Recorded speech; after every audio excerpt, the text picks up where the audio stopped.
The question is, it Bitcoin created or was it discovered? I think for me, it was discovered. It was something that was always there since the beginning of the universe. Bitcoin does everything that gold and money we expect it to do, except it does it better. It does it in the digital age. It's more secure. It's more portable. Everything that we talk about Bitcoin. So Bitcoin represents the long search for perfect money. There's no turning back, for humanity. Not to be overly dramatic, but I think that given the current state of affairs around the world, and with the fiat money machine now going into hyperbolic overdrive, but for the Zoomers and the millennials, though, it's a dire situation, So I would encourage the younger generations, load up on Bitcoin.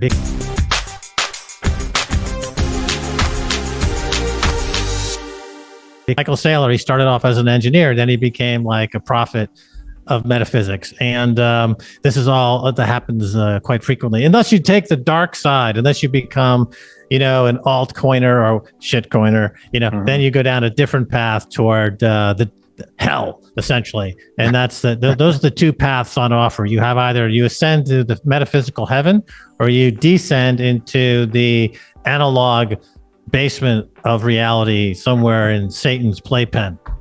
Bitcoin was willed into existence because humanity was searching for perfect money, and the internet came around and it created this global unconscious and global conscious. And within that global unconscious, the need for perfect money began to take form. And the cypherpunks who were hacking away, trying to create something like internet money for 20 years, kept at it, and the memes were flowing and the ideas were flowing. And then finally in 2009, it dropped. The question is, it Bitcoin created or was it discovered? I think for me, it was discovered. It was something that was always there since the beginning of the universe, and we finally discovered it. And we now are in the age of Bitcoin.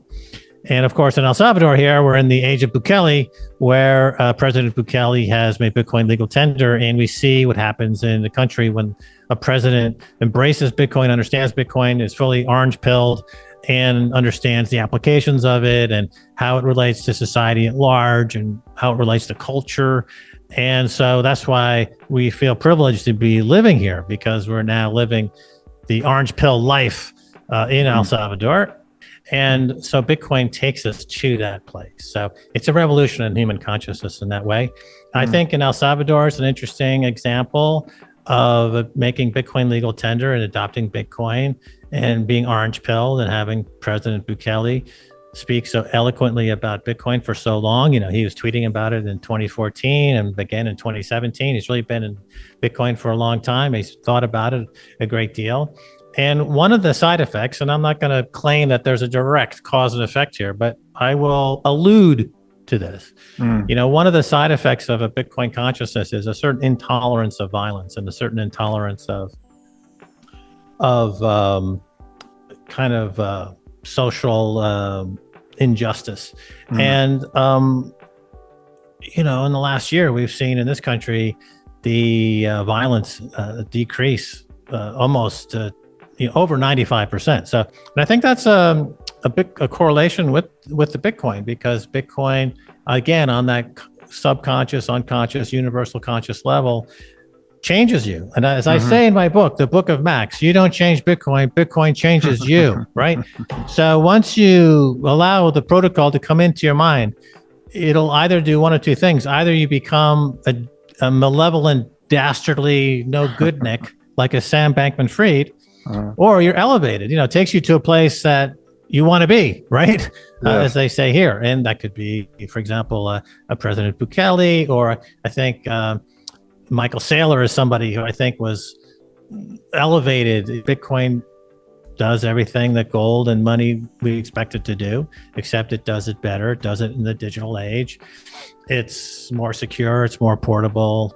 Everything that we talk about Bitcoin. So Bitcoin represents the long search for perfect money in that sense. And as a result, it has caused massive nervous neurological problems in people who are incapable of handling this idea of perfect money. Again, so you have someone like a Sam Bankman-Fried who looks at the quote unquote crypto market and becomes the biggest crook in history. This is actually a way to help or engineer our lives and our economy in ways that are going to benefit everybody, right? So it has this is where we're at now with Bitcoin. It's cleaving the society. And so with Bitcoin, similarly, once you get the Bitcoin meme and once it's in your mind and it's kicking around and rearranging your brain, it doesn't stop. There's no turning back, for humanity. Not to be overly dramatic, but I think that given the current state of affairs around the world, and with the fiat money machine now going into hyperbolic overdrive, and all of the excesses that were brought on by fiat money, all of the malinvestments has created a dystopian nightmare. And so this is sadly for the Zoomers, the Gen Zs out there. I feel kind of bad for them because they're walking into the buzzsaw of probably the worst financial social disaster in 1,000 years. For us boomers, we're like, oh, well, we had a great 40 years, whatever. But for the Zoomers and the millennials, though, it's a dire situation. So I would encourage the younger generations, load up on Bitcoin, because that is definitely a way to create a bulwark against what I perceive to be a growing cascade of interlocking and reinforcing problems. One of the underappreciated aspects of Bitcoin would be that it's aesthetically stunning. When you see works of art that are transformative, they move you deeply. I think at the kernel of the Bitcoin protocol and why it has this ability to be a magic mirror and bring out the best and the worst in us. Bitcoin is peace, Bitcoin is love. And if you open yourself to the protocol, it can heal you. If you are unsettled, if you're imbalanced, if you're in pain, if you open yourself to the aesthetic beauty of Bitcoin, it will heal you. It will heal you. You'll be healed. You'll be healed. It's all in this book right here on Amazon for $9.99. You too can be healed, brother. The Bitcoin is a great unifying thing for all people and humanity because it solves a lot of things. You can travel with it. I can go anywhere in the world now with Bitcoin and I can use it. I can get to point A to point B. I have a store of wealth that's inflation proof. It's obviously growing quite rapidly. The adoption is growing. Level 2 is growing. Countries like El Salvador making it legal tender. So I think this is what the great story in the 2023, 2024 is going to be. A lot of people just moving to El Salvador because they want to live in a country that respects happiness, pursuit of happiness, property, individual sovereignty, with a president who is absolutely perfectly happy just doing stuff that you'd want your president to do. Build infrastructure, take reform pensions so that they make sense. Like he just does common sense stuff. But we live in a world where common sense is seen as an unbelievable act of revolution.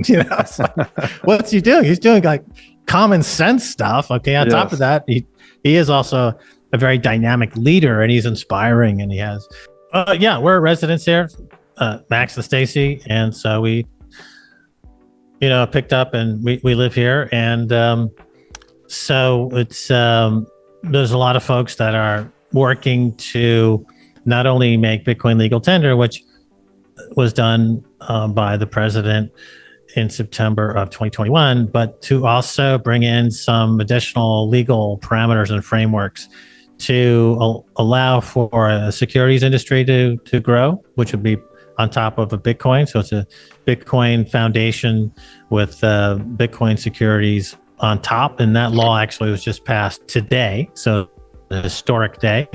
The Bitcoin, this new securities law, just passed today. So this is a moment where all of the momentum and the goodwill of making Bitcoin legal tender is now carried into the securities markets as we know them. Additionally, the law stipulates pretty much what has been said by others, but no one's really acted on it. And that is that Bitcoin is money. Everything else you have to be considered as potentially a security. They have to go see the securities regulator. This is now law. This is now the case. So one thing I think people are coming to realize in the end of 2022 and 2023 is that there was no use case for any of these shitcoins. They were only there to steal your Bitcoin or to bamboozle people. There's no point in any of them. When you go back to the States, sometimes it's culture shock because it's the people are just strung out. They're in bad shape. It's hard to even take. Going down a street in San Francisco or something, it's just completely bizarro, hellish. You don't have that feeling here, really. It's especially now with the crime and violence has been dropped by 95, 96% and continues to drop.